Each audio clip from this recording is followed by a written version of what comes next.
नमस्कार साथियों, CGPSC CG Vyapam aspirant के ऑनलाइन प्लेटफॉर्म में आप सबका स्वागत है। आज की वीडियो में हम खेल एवं शिक्षा टॉपिक पर चर्चा करेंगे, जहां हम सबसे पहले चर्चा करेंगे खेल से आशय पर। तो जानते हैं खेल से आशय क्या है। ऐसी शारीरिक क्रिया या कार्य जो मनुष्य के मन को आनंदित करने के साथ मनुष्य का शारीरिक, मानसिक, सामाजिक, नैतिक एवं संवेगात्मक आदि गुणों का विकास करता है, उसे क्या कहते हैं? खेल कहते हैं। तो खेल क्या है? शारीरिक क्रिया है जो मनुष्य के मन को क्या करता है? आनंदित करता है। क्या करता है? आनंदित। तो आप भी खेल खेलते हैं तो आप सबको क्या प्राप्त होता है? आनंद की प्राप्ति होती है। तो खेल क्या करता है? मनुष्य के मन को आनंदित करता है, उसके साथ साथ मनुष्य का शारीरिक, मानसिक, सामाजिक, नैतिक, संवेगात्मक आदि गुणों का विकास करता है, उसे क्या कहा जाता है? खेल कहा जाता है। अब चर्चा को आगे बढ़ाते हैं और जानते हैं परिभाषा खेल की, जिसको हम चर्चा करेंगे रास महोदय के अनुसार। किसके अनुसार? रास महोदय के अनुसार जानेंगे खेल की परिभाषा क्या है। तो यहां बताते हैं, खेल आनंद युक्त, स्वाभाविक, रचनात्मक क्रिया है जिसके अंतर्गत मनुष्य अपनी सार्वधिक अभिव्यक्ति प्राप्त करता है। क्या करता है? सार्वधिक अभिव्यक्ति प्राप्त करता है। तो रास महोदय क्या बताते हैं? खेल आनंद युक्त, स्वाभाविक, रचनात्मक क्रिया है जिसके अंतर्गत मनुष्य अपनी सर्वाधिक अभिव्यक्ति प्राप्त करता है। तो हमने चर्चा किस पर कर लिया? परिभाषा पर। अब परिभाषा के बाद हम चर्चा करते हैं खेल की विशेषताओं पर। किस पर चर्चा करते हैं? खेल की विशेषता पर चर्चा करते हैं। तो पहला विशेषता क्या है? खेल आनंददायी है। कैसा है? आनंददायी होता है। तो देखिएगा, ये छोटा भीम है। छोटा भीम क्या खेलने जा रहा है? क्रिकेट खेलने जा रहा है। उनके साथी छुटकी मुटकी लोग हैं जो क्या कर रहे हैं? अभी खुश दिख रहे हैं। क्यों दिख रहे हैं? क्योंकि वो खेल खेलने जा रहे हैं और खेल के माध्यम से उन्हें क्या प्राप्त हो रहा है? आनंद की प्राप्ति हो रही है। तो इसलिए क्या होता है? खेल आनंददायी होता है। तो आप बचपन में भी खेल खेले होंगे तो आपको क्या प्राप्ति होती थी? आनंद की प्राप्ति होती थी। तो सबसे बड़ा विशेषता क्या है? खेल आनंददायी होता है। अब अगली विशेषता पर चर्चा करते हैं। यह क्या होता है? स्वतंत्र होता है। तो खेल में क्या होता है? स्वतंत्रता का गुण होता है। कोई भी व्यक्ति किसी भी प्रकार का खेल खेल सकता है, चाहे वह कंचा खेल सकता है, चाहे वह चिक्कल खेल सकता है, और आप अब बड़े हो गए तो ड्रीम इलेवन में टीम बनाकर आईपीएल खेल सकते हो। तो खेल में क्या होता है? स्वतंत्रता होता है। यह इसकी एक विशेषता है। अगली विशेषता पर चर्चा करते हैं। खेल क्या है? कल्पनाशील है। कैसा है? खेल कल्पनाशील है और सृजनात्मक होता है। क्या होता है? सृजनात्मक होता है। तो कल्पनाशील कैसा है? देखते हैं। ये क्या है? शतरंज का खेल है। क्या है? शतरंज का खेल है और ये देश का उभरता हुआ खिलाड़ी है शतरंज का। तो ये क्या कर रहा है? कल्पना कर रहा है। देखिए, गहन चिंतन में बैठा है कि उसका प्रतिद्वंदी किस तरह का दाव चलेगा। किसमें? शतरंज में। तो ये कल्पना कर रहा है सामने वाले के दाव का। तो खेल में क्या होता है? कल्पनाशील होता है। कैसा होता है? कल्पनाशील। और ये देखिएगा, एबी डिविलियर है जिन्होंने क्रिकेट में तरह तरह के शॉटों का इजाफ किया। 360 शॉट, 180, 190 डिग्री के शॉट का इजाफ किया। तो ये क्या है? सृजनात्मकता है। क्या है? सृजनात्मकता है। तो खेल क्या होता है? कल्पनाशील और सृजनात्मकता होता है। इसीलिए तो कहा जाता है शिक्षा में खेल का महत्व है। अगर खेल विद्यार्थी खेल खेलता है तो वह उसके कल्पना का विकास होता है, उसके अंतर्गत सृजनात्मकता का विकास होता है। कल्पना और सृजनात्मकता शिक्षा का सबसे आवश्यक तत्व है। जब व्यक्ति कल्पनाशील होगा तभी उसके अंदर जिज्ञासा जगेगा और सृजनात्मकता से नए नए तरकीब को क्या करेगा? आजमाएगा। कहाँ? शिक्षा में। तो खेल के माध्यम से व्यक्ति क्या हो जाता है? कल्पनाशील, सृजनात्मक हो जाएगा। इसका अनुप्रयोग कहाँ करेगा? शिक्षा में। इसीलिए तो कहा जाता है शिक्षा में खेल क्या है? अभिन्न अंग है। क्या है? शिक्षा का अभिन्न अंग क्या है? खेल है। आप समझ पाए तो आपको याद क्या रखना है? खेल क्या है? कल्पनाशील एवं सृजनात्मक होता है। क्या होता है? सृजनात्मक होता है। उसके बाद अगली विशेषता को याद रखिएगा। ये क्या होता है? स्वप्रेरित हुआ, स्वनिर्देशित। तो जैसे आप समझिएगा, एक मनुष्य है और मनुष्य के अंतर्गत से एक ही व्यक्ति है, इसे क्या खेलने का मन है? बताइएगा। क्रिकेट खेलने का मन है। क्या है? क्रिकेट खेलने की इच्छा है। किसकी खेलने की इच्छा है? क्रिकेट खेलने की इच्छा है। अब ये क्रिकेट कैसे खेलेगा? क्योंकि उसकी अंतर आत्मा ने कहा कि मुझे क्या करना है? क्रिकेट खेलना है। कोई व्यक्ति की अंतरात्मा कहता है मुझे क्या खेलना है? हॉकी खेलना है। तो वो क्या है? स्वप्रेरणा है। स्वप्रेरित होकर वो क्या खेल रहा है? क्रिकेट खेल रहा है। स्वप्रेरित होकर क्या कर रहा है? वो हॉकी खेल रहा है। तो खेल में क्या विशेषता होती है? ये स्वप्रेरित हुआ, स्वनिर्देशित होती है। आपको याद रखना है कैसा? स्वप्रेरित और स्वनिर्देशित होती है। उसके बाद अगली विशेषता होता है खेल का वास्तविक जीवन में महत्व होता है। क्या होता है? खेल का वास्तविक जीवन में महत्व होता है। जो व्यक्ति खेल खेलता है वह क्या होता है? शारीरिक तौर से हिष्ट पुष्ट होता है, स्फूर्त होता है, उसका संवेगात्मक विकास होता है, मानसिक विकास होता है, शारीरिक विकास होता है। तो उसका वास्तविक जीवन में क्या है? महत्व है। ये चलचित्र देखिएगा, ये खेल खेला है और ये खेल नहीं खेला है। तो वास्तविक जीवन में महत्व को आप समझ पाएंगे इस चित्र के माध्यम से। तो खेल का वास्तविक जीवन में क्या होता है? महत्व होता है। अगली विशेषता क्या होता है? समझिएगा, खेल चंचल बनाता है। खेल बच्चों को क्या बनाता है? चंचल बनाता है। अर्थात क्या है? बच्चे चंचल बनते हैं। किसके द्वारा? खेल के द्वारा। तो देखिएगा, अभी जियान महोदय क्या नहीं कर रहा है? खेल नहीं खेल रहा है। तो वो कैसा है? लेदरा टेप से बिस्तर में सोया है। डोरेमोन बोलते हैं चल जियान क्रिकेट खेलते हैं। तो ये क्या हो गया? खुश हो गया और चंचल है। अब दौड़ना चालू कर दिया, उछल कूद करना चालू कर दिया। तो बच्चे क्या बनते हैं? चंचल बनते हैं। किसके माध्यम से? खेल के माध्यम से। और खेल में रचनात्मकता होता है। अगली विशेषता क्या होती है? रचनात्मकता। जैसे आप बचपन में मिट्टी से क्या बनाए हैं? घर बनाए हैं। आप क्या बनाए हैं? कुछ आकृति बनाते हैं। तो खेल में क्या होता है? रचनात्मकता होती है। आप समझ पाए कि क्या होती है? रचनात्मकता होती है। आप समझते हैं खेल में अनुशासन होता है। ये सबसे बड़ा विशेषता है। खेल में क्या होता है? अनुशासन होता है। अब कैसा अनुशासन? देखिएगा, ये मैसी साहब क्या खेल रहे हैं? फुटबॉल खेल रहे हैं। और फुटबॉल खेल रहे हैं तो इन्होंने नियमों का पालन नहीं किया तो रेफरी ने उसे क्या दिखलाया? येलो कार्ड दिखलाया। क्यों? क्योंकि अनुशासन है। खेल के अंतर्गत क्या होता है? अनुशासन होता है। इसीलिए तो कहा जाता है खेल के माध्यम से क्या? शिक्षा। अगर खेल खेलेंगे तो बच्चे में क्या आएगा? अनुशासन का गुण आएगा। क्या गुण आता है? अनुशासन का गुण विकसित होता है। तो अनुशासन सबसे महत्वपूर्ण अंग है किसका? शिक्षा का। जो व्यक्ति को शिक्षा प्राप्त करना है उन्हें क्या करना पड़ेगा? अनुशासन में रहना पड़ेगा। जो अनुशासित जीवन में रहता है वह शिक्षा को भी प्राप्त करता है। तो आप सबको क्या बनना है? Hostel warden. तो आपके जीवन में क्या होना चाहिए? अनुशासन। तो अनुशासन किसके माध्यम से प्राप्त हो रहा है? बच्चों को खेल के माध्यम से वो अनुशासन का गुण शिक्षा प्राप्त कर रहे हैं, जिसे अपने जीवन में वो कहां उतारेंगे? शिक्षा में भी अनुशासन का क्या करेंगे? प्रयोग करेंगे। इसीलिए तो बोला जाता है खेल और शिक्षा का एक घनिष्ठ संबंध होता है। तो चर्चा को आगे बढ़ाते हैं। खेल में क्या होता है? अगली विशेषता क्या होता है? खेल में नेतृत्व की भावना होती है। ये चित्र आप समझ पाएंगे, क्या कर पाएंगे चित्र? एमएस धोनी क्या है? नेतृत्व करता थे भारतीय टीम का। तो खेल में क्या होता है? नेतृत्व की भावना होती है। इसीलिए स्कूलों में क्या किया जाता है? खेल खिलाया जाता है। एकल खेल खिलाया जाता है, सामूहिक खेल खिलाया जाता है। किस प्रकार का? समूह। जहां बच्चों को समूह में बांट दिया जाता है और किसी को क्या दे दिया जाता है? उस टीम का कमांड। क्यों दिया जाता है? क्योंकि उसमें नेतृत्व की भावना का विकास हो। इसीलिए तो शिक्षा में खेल का क्या है? महत्व है। तो खेल में क्या होता है? नेतृत्व की भावना होती है। इसको याद रखना है, ठीक है। तो चर्चा को आगे बढ़ाते हैं। अब देखते हैं खेल के प्रकार पर चर्चा करते हैं। किस पर चर्चा करते हैं? खेल के प्रकार में। तो पहला खेल क्या है? रचनात्मक खेल। कौन सा खेल? रचनात्मक खेल। अब इस खेल के अंतर्गत कैसे खेलाएंगे? जैसे मिट्टी का खिलौना बनाना। किसका खिलौना बनाना? मिट्टी का खिलौना बनाना, लकड़ी का घर बनाना, मिट्टी का घर बनाना। तो ये सब रचनात्मक खेल है। देखिएगा बच्चे मिट्टी से क्या बना रहे हैं? अलग अलग प्रकार की आकृति बना रहे हैं। तो ये क्या है? रचनात्मक खेल। ये बच्चा देखिएगा रेस से क्या कर रहा है? रेस से घर बना रहा है। क्या बना रहा है? रेस से बना रहा है। तो ये क्या है? रचनात्मक खेल है। कैसा है? रचनात्मक खेल है, जिससे बच्चा क्या कर रहा है? रचना कर रहा है। आगे बनकर ये क्या बन गया? इंजीनियर बन गया। तो ये बुर्ज खलीफा का निर्माण करेगा। किसका निर्माण करेगा? बुर्ज खलीफा।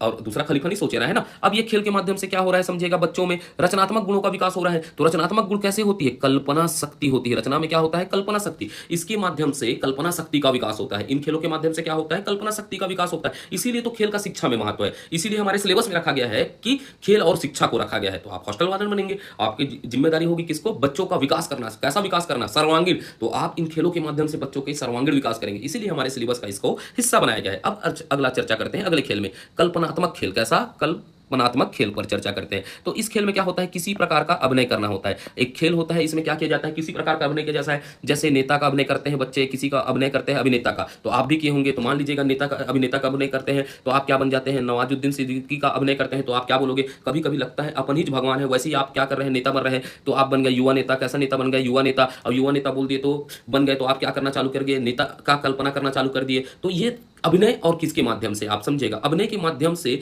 आप खेल खेल रहे हैं। कैसा खेल खेल रहे हैं? कल्पनात्मक खेल खेल रहे हैं। तो इससे आपकी किसकी विकास होगी? कल्पना शक्ति का विकास होता है। जब आप कल्पनात्मक खेल खेलते हैं तो कल्पना शक्ति का विकास होता है। कैसे? आप अपने आप को क्या मान लिए? नवाजुद्दीन सिद्दीकी मान लिए। आप कल्पना कर लिए कि बाप का भाई का सबका बदला लेगा रे तेरा फैजल करके। तो क्या कर रहे हैं आप? कल्पना शक्ति का विकास कर रहे हैं। कल्पनात्मक खेल के माध्यम से क्या होता है? कल्पना शक्ति का विकास होता है। इसको आपको समझना है। तो इसीलिए तो खेल का महत्व है जीवन में। तो ये समझ पाए होंगे आप। तो चर्चा को आगे बढ़ाते हैं। अगला होता है नियमबद्ध खेल। कौन सा खेल होता है? नियमबद्ध खेल। किसी भी प्रकार का खेल जो एक नियम के द्वारा खेला जाता है उसे क्या कहा जाता है? नियमबद्ध खेल। जैसे क्रिकेट एक नियम के अनुसार खेला जाता है, हॉकी एक नियम के साथ खेला जाता है, कबड्डी एक नियम के साथ खेला जाता है। जैसे आप क्रिकेट खेल रहे हैं तो आप किसके साथ खेलते हैं? नियम के साथ खेलते हैं। अगर नो बॉल नहीं है तो आपका क्या हो गया? ये विकेट गिर गया तो आप आउट गए। तो इससे क्या होता है समझेगा, अगर कोई व्यक्ति बोल रहा है मैं विकेट गिरने के बाद भी आउट नहीं हूं तो वो क्या है? नियम का पालन नहीं हो रहा है। तो इस खेल के माध्यम से क्या होता है? नियमबद्ध खेल के माध्यम से संवेगात्मक विकास होता है। जैसे आउट हो गया तो आपके अंदर संवेदना आएगी, ये करके चिल्लाओगे, तो इससे क्या होता है? संवेगात्मक विकास होता है बच्चों का।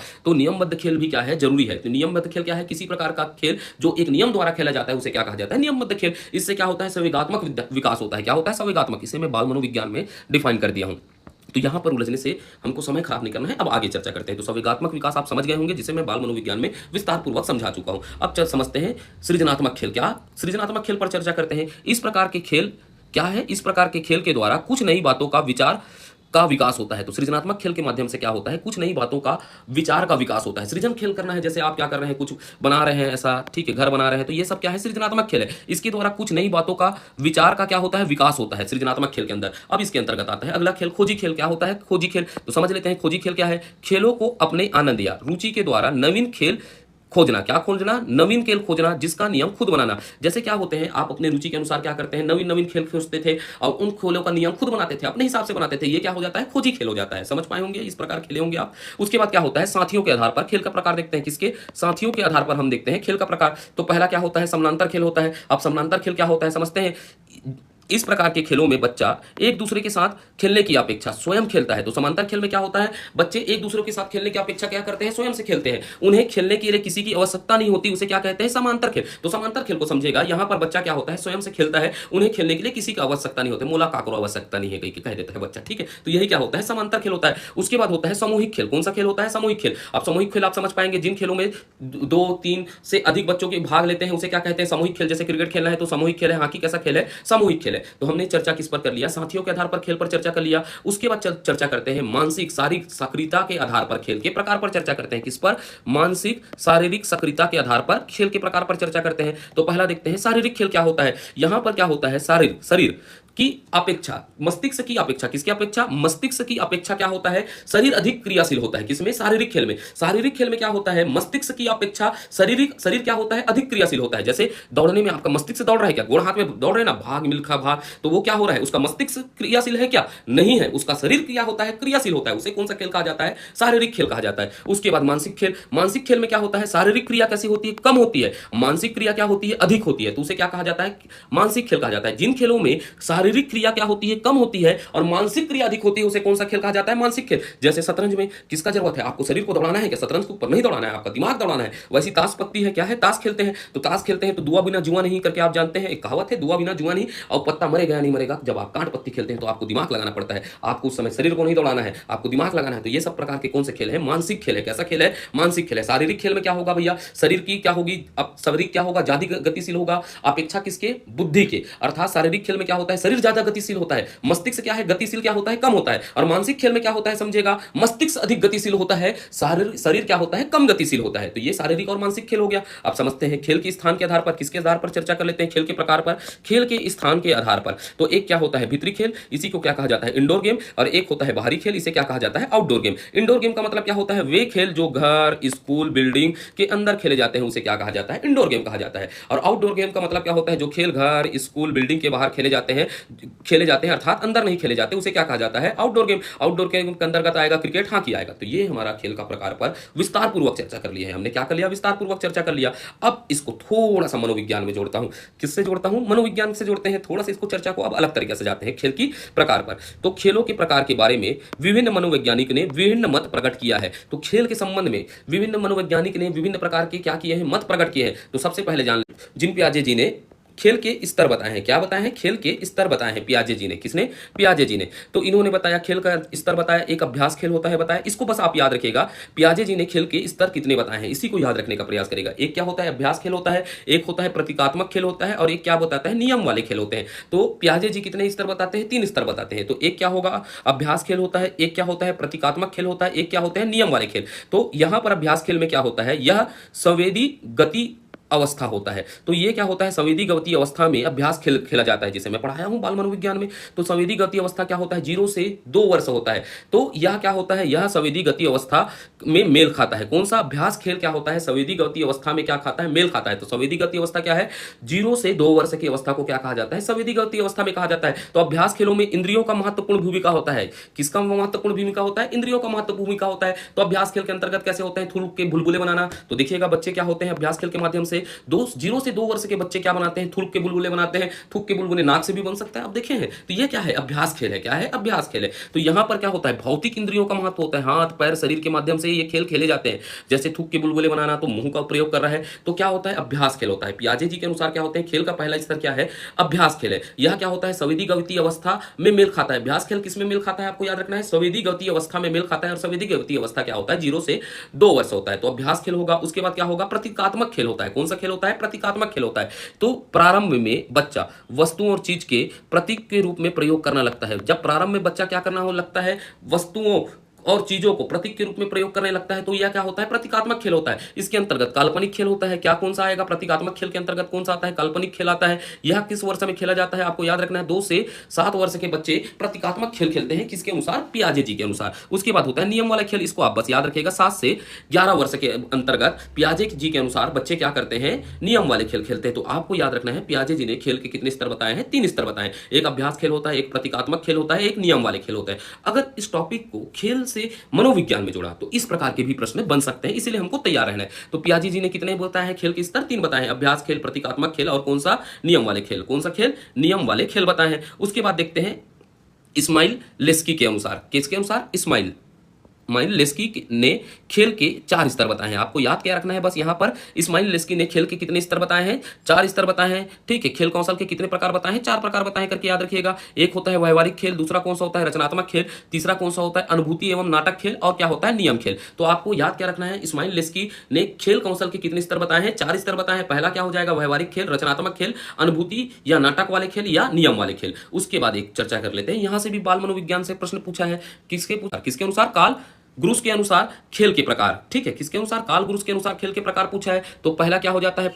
परीक्षणात्मक खेल है इसके अनुसार। ठीक है, कार्ल ब्रूस क्या बोलते हैं? खेल का पहला प्रकार क्या है? परीक्षणात्मक प्रकार है। उसके बाद गत्यात्मक खेल होता है करके बताते हैं। उसके बाद बोलते हैं संरचनात्मक खेल होता है। उसके बाद क्या बोलते हैं? बौद्धिक खेल होता है। उसके बाद लड़ने झगड़ने वाला खेल होता है। बस आपको याद रखना है, कार्ल ब्रूस के अनुसार खेल कितने प्रकार के होते हैं? 5 प्रकार के होते हैं। पहला होता है परीक्षणात्मक खेल, गत्यात्मक खेल, संरचनात्मक खेल, बौद्धिक खेल और लड़ने झगड़ने वाले खेल होते हैं। तो हम इस पर क्या चर्चा किए कि मनोवैज्ञानिक की दृष्टि से हमने खेल के प्रकारों पर क्या किया, जो मनोवैज्ञानिक ने खेल के संबंध में अपना मत प्रकट किया था, उन मतों को देखने का प्रयास किया। क्योंकि यह टॉपिक क्या होता है? मनोविज्ञान में भी है, खेल का महत्व है। तो इसको मैं यहां पर खेल के महत्व को मनोविज्ञान से भी जोड़ दिया। तो ये चर्चा में इस प्रकार के प्रश्न बनेंगे तो आपसे बन जाने चाहिए। ये तीन वैचारक के खेल क्या है, खेल के प्रकार महत्वपूर्ण थे, जहां आपको याद रखना है कार्ल ग्रुस के अनुसार ये सबसे महत्वपूर्ण है, इसको आपको नहीं भूलना है। ठीक है, इन्होंने कितने प्रकार के बताए? 5 प्रकार के। पर एक कौन सा होता है? परीक्षणात्मक खेल है, गत्यात्मक खेल है, रचनात्मक खेल है, बौद्धिक खेल है और लड़ने झगड़ने वाला खेल है करके आपको याद रखना है। अब चर्चा को आगे बढ़ाते हैं, खेल का शिक्षा में महत्व देखते हैं। किसका? खेल का शिक्षा में महत्व पर चर्चा करते हैं। ठीक है, तो यहां पर मैं थोड़ी भूमिका से निकालते हुए चलूंगा, इसको महत्व को दिखलाऊंगा। ठीक है, खेल का किस में देखते हैं? खेल का शिक्षा में महत्व पर चर्चा करते हैं। तो पहला क्या होता है? बच्चों की वृद्धि विकास के लिए खेल सार्वभौमिक प्रक्रिया है। आपको याद रखना है कि बच्चों की वृद्धि और विकास के लिए खेल क्या है? सार्वभौमिक प्रक्रिया है। जो खेल खेलता है उसकी वृद्धि और विकास होता है बच्चों का, ये बात याद रखना है। तो ये भी महत्व है शिक्षा के दृष्टिकोण से। उसके बाद क्या होता है? जब बच्चे साथ में क्या करते हैं? खेल खेलते हैं। जब बच्चे एक साथ खेलते हैं, समझिएगा, ये एक बच्चा है, ये एक बच्चा है और ये एक बच्चा है, जब ये एक साथ खेलते हैं तो क्या होता है? विचारों का आदान प्रदान करते हैं। क्या करते हैं? विचारों को आपस में आदान प्रदान करते हैं। जैसे वो क्या करेंगे? चर्चा करेंगे, तर्क करेंगे, तर्क और विचारों को क्या करेंगे? साझा करेंगे। क्यों? क्योंकि आपस में वो क्या कर रहे हैं? खेल खेल रहे हैं। तो इसका परिणाम क्या होगा? समझिएगा, जब ये क्या करेंगे? विचारों का आदान प्रदान करेंगे तो भाषी विकास होता है, कल्पना शक्ति का विकास होता है। तो भाषी विकास शिक्षा के लिए जरूरी है, कल्पना शक्ति का विकास क्या है? शिक्षा के लिए जरूरी है। इसीलिए तो खेल का शिक्षा में महत्व है। तो आप समझ पाए, जब बच्चे आपस में क्या करते हैं? खेलते हैं, तो विचारों का आदान प्रदान करते हैं, वो आपस में चर्चा करते हैं, तर्क वितर्क करते हैं, विचारों अनुभूति का क्या करते हैं? साझा करते हैं, जिससे क्या होता है? परिणाम क्या होता है? भाषी विकास होता है और कल्पना शक्ति का विकास होता है। ठीक है, अब इसके बाद और चर्चा करते हैं। अगला महत्व क्या होता है? खेल के दौरान बच्चे बहुत कुछ सीखते हैं। क्या सीख सकते हैं? जैसे रंग को सीखते हैं। जब आप बचपन में रहेंगे तो बच्चों को सिखाते हैं ना, खेल के माध्यम से रंग वाला चित्र दिखलाते हैं, आकार को सीखते हैं, बनावट को समझते हैं, आकृति को समझते हैं, आदि को क्या करते हैं? समझते हैं। तो इसीलिए तो शिक्षा में क्या है? खेल का महत्व है। शुरुआती चरण में बच्चों को खेल के साथ सिखाया जाता है, जिसके माध्यम से वो रंग, आकार, बनावट आदि को का क्या समझ विकसित होता है। क्या होता है? समझ विकसित होता है। इसीलिए तो शिक्षा में क्या है? खेल का महत्व है। अब समझते हैं अगली विशेषता क्या होगा? महत्व, खेल का महत्व कहां? शिक्षा में कैसे होगा? तो खेल के माध्यम से अधिगम आसान हो जाता है। खेल के माध्यम से क्या हो जाता है? अधिगम, सीखने की प्रक्रिया आसान हो जाती है। क्योंकि विषय के थीम आधारित क्या बना सकते हैं? खेल योजना बना सकते हैं। बच्चों को समझाने के लिए विषय के थीम आधारित क्या बना सकते हैं? हम खेल योजना बना सकते हैं। खेल योजना के माध्यम से हम बच्चों को क्या कर सकते हैं? सिखा सकते हैं। तो खेल के माध्यम से शिक्षा का अधिगम क्या होता है? शिक्षा अधिगम क्या हो जाता है? आसान होता है। अर्थात सीखने की प्रक्रिया क्या हो जाती है? आसान हो जाती है। उसके बाद क्या होता है? खेल से क्या होता है? स्वस्थ होता है, शारीरिक स्वस्थता आती है। क्या आती है? शारीरिक स्वस्थता आती है बच्चों की। खेल कूद के दौरान शरीर के विभिन्न अंग क्या होते हैं? क्रियाशीलता आती है। क्या आती है? क्रियाशीलता आती है, जिसके कारण क्या होता है? खेल शरीर का क्या होता है? अतिरिक्त ऊर्जा निकल जाता है। क्या निकलता है? अतिरिक्त ऊर्जा। तो खेल खेलोगे, दौड़ोगे तो शरीर क्या होगा? क्रियाशील होगा, तो अतिरिक्त ऊर्जा निकलेगा। अगर आपने अतिरिक्त ऊर्जा को नहीं निकालते हैं तो क्या होता है? उसका परिणाम समझेगा, यदि अतिरिक्त ऊर्जा का सही ढंग से क्या नहीं किया जाता? खर्च नहीं किया जाता, तो बच्चे क्या होते हैं? चिड़चिड़ा, बेचैन हो जाते हैं। क्योंकि शरीर में ऊर्जा का सही ढंग से क्या नहीं किया जाता? खर्च नहीं किया जाता, तो बच्चे क्या होते हैं? चिड़चिड़ा होते हैं, बेचैन होते हैं, जिनसे उसका मन नहीं लगेगा। तो मन नहीं लगेगा तो पढ़ाई कर पाएंगे क्या? नहीं कर पाएंगे। इसीलिए क्या होता है? खेल का महत्व होता है। तो खेल के माध्यम से अतिरिक्त ऊर्जा निकलेगा, जिससे उसका क्या होगा, मन कैसा होगा, तन कैसा होगा, स्वच्छ होगा। इसीलिए क्या कहा गया, कहावत है एक, आपको समझना है कि ये कोटेशन से आप समझ सकते हैं, स्वच्छ तन में स्वच्छ मन का क्या होता है, वास होता है। तो खेल के माध्यम से शरीर में क्या आता है, स्वच्छता आता है, तो मन क्या होगा, स्वच्छ होगा, इससे भी मन क्या होगा, स्वस्थ होगा। तो इसीलिए क्या कहा जाता है, स्वस्थ तन में स्वच्छ मन का वास होता है, जिससे बच्चों की क्या होगी, अध्ययन की रुचि जागृत होगी। इस टॉपिक को आपको समझना है, रटना बिल्कुल नहीं है। अब मन क्या हो गया, तन क्या है, स्वस्थ है, तो मन क्या हो गया, स्वस्थ मन का वास होगा, जिससे बच्चों की क्या होगी, अध्ययन की रुचि जागृत होगी। क्या होगी, अध्ययन की रुचि जागृत होगी, क्योंकि भाई उसका शरीर एकदम बलवान है, हिष्ट पुष्ट है, खेल खेल रहा है, तो उसका मन भी क्या होगा, प्रसन्नित होगा। तो बच्चों के अंदर क्या होगी, अध्ययन की रुचि जागृत होगी। अध्ययन की रुचि जागृत होगी तो कौशल का विकास होगा, शिष्टाचार का विकास होगा, जिससे बच्चों का क्या होता है, सर्वांगीण विकास होता है। क्या होता है, सर्वांगीण विकास होता है। इसीलिए शिक्षा में खेल का महत्व है, क्योंकि खेल खेलेगा तो बच्चा स्वस्थ रहेगा, और स्वस्थ रहेगा तो अच्छे से अध्ययन कर पाएगा। इससे बच्चों का क्या होगा, सर्वांगीण विकास होता है। अब इसके बाद अगली महत्व को समझ लेते हैं। बच्चों का